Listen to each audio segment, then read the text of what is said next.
Okay, let's unpack this. Picture yourself maybe standing on a dairy farm. You hear the cows, smell the hay, perhaps. You're probably not thinking about calculus, right? Right. No, not usually the first thing that springs to mind in that setting. Exactly, but maybe it should be.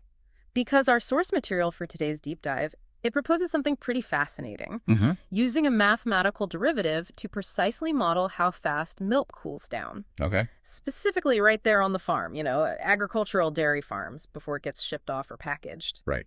Right. So capturing that initial cooling phase. And what's interesting, I gather, is this isn't just like a theoretical exercise.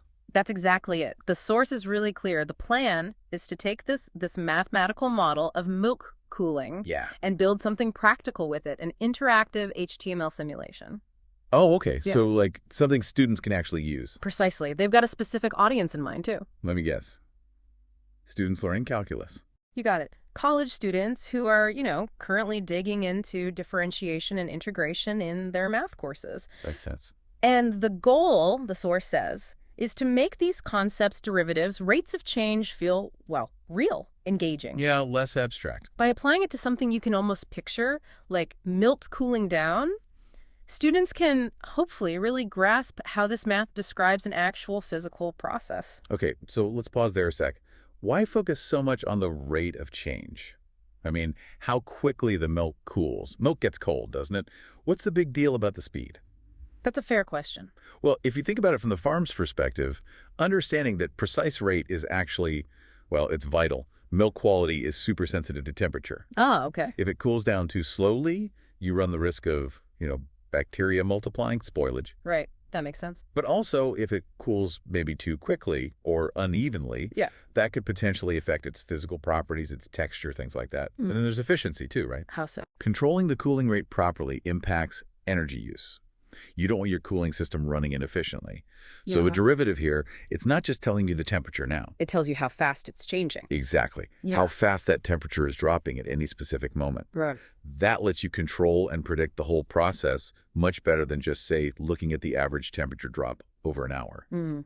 It really grounds that abstract calculus idea, the instantaneous rate of change in the practical need to keep milk safe and high quality and do it efficiently on the farm.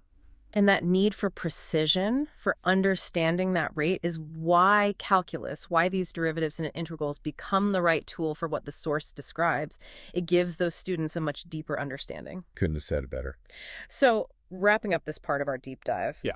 What have we seen? We've looked at how calculus, specifically, differentiation, A derivative. right, the derivative, can Yeah. model something really specific but important, the cooling rate of milk right there on the farm before it's packaged. And we saw the purpose behind developing this model, according to the source material. Yeah, it's very applied. It's the foundation for that interactive simulation we talked about. Designed specifically to help college students get a better handle on differentiation and integration in a way that hopefully sticks, makes it engaging. It really is fascinating, though, isn't it? Seeing the power of mathematics, how it can describe and even predict these physical processes that seem quite simple on the surface, like cooling. Absolutely.